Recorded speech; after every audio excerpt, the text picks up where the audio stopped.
Hello, my friends. Another dedicated candle review for you today. And some of you who have been with my channel for a long time may be shocked to see that I am reviewing a Yankee candle for you. Now, even bigger shock, spoiler alert for this week, this is one of two Yankee candles that I will be reviewing this week. Now, Yankee Candle is quite nostalgic for me. It is what I consider to be the OG of the whole home fragrance movement. I have a lot of memories of my mom treating herself to a Yankee Candle way back in the mid to late 90s, and the tradition carries on. Now, to be truthful with you guys, these days, I don't purchase from Yankee as often as I did earlier on in my adult life. I've kind of mentioned this before, that my timeline of home fragrance, it started with Yankee. I started to purchase a little bit more from Bath and Body Works. At that same time, I would say that that was probably like the late 2000s, around 2010 or so. Not only was I purchasing from Bath and Body Works, but I was also purchasing sometimes from Party Light or Gold Canyon. And then I would say about 6 years ago, I discovered Homeworks candles. And so I kind of jumped on that train. And then about 3.5, 4 years ago, I also started incorporating Kringle. So here on my channel, I tend to focus on those four brands: Yankee, Bath and Body Works, Kringle, and Homeworks. So in today's video, I wanted to talk about Easter Bouquet from Yankee Candle, because this was one of the candles that really caught my eye. Now, this candle that you are looking at in front of you, I actually purchased this in the spring of 2023. However, I loved the fragrance enough last year that I did not want to just like hurry through and finish up the candle. So I went ahead and I put it back into my collection. And then more recently, I pulled it back out because I again sniffed it and was like, yes, I do like this one. I don't want to declutter it.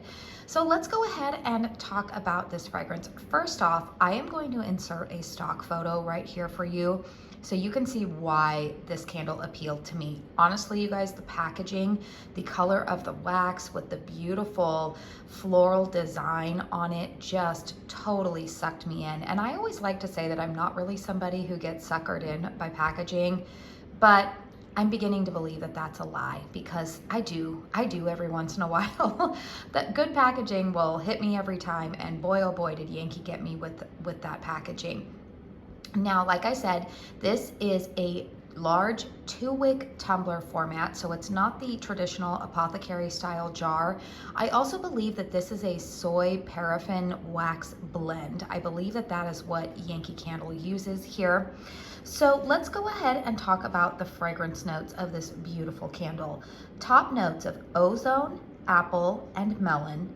Mid notes of tulips, cyclamen, hyacinth, and peony. Base notes of creamy musk.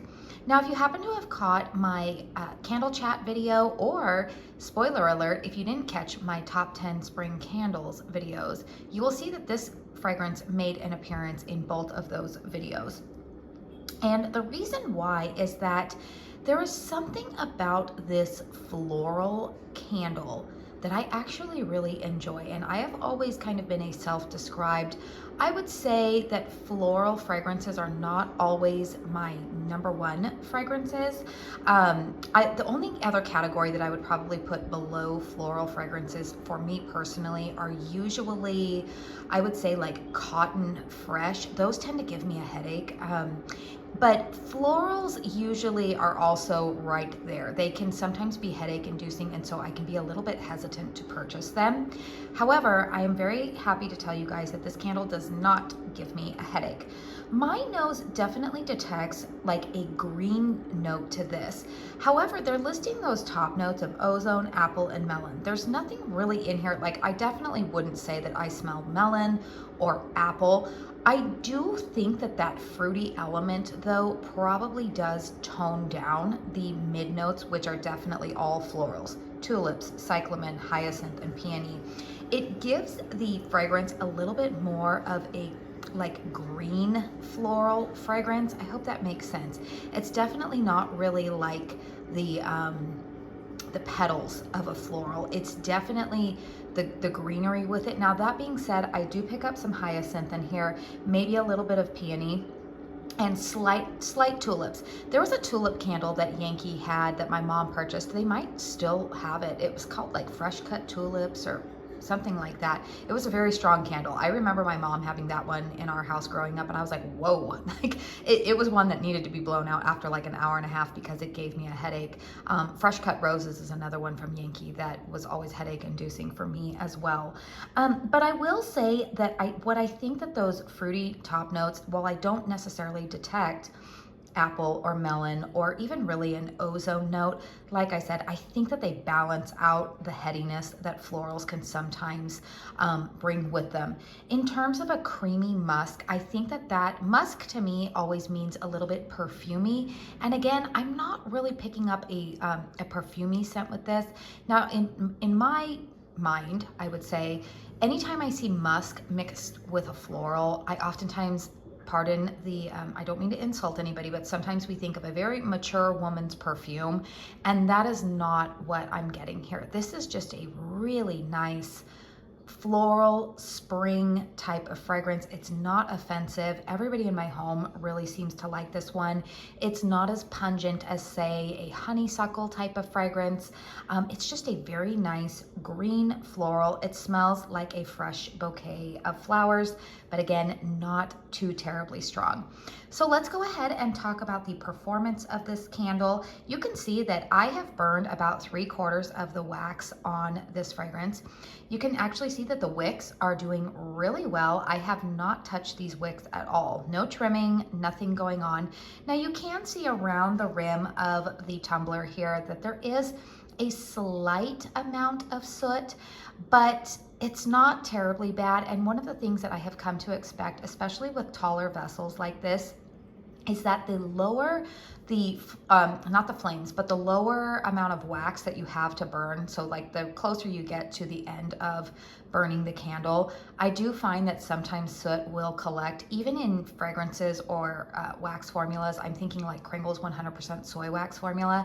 I'm thinking even in a lot of their jars, sometimes I will get soot as I get towards the bottom of a large tumbler.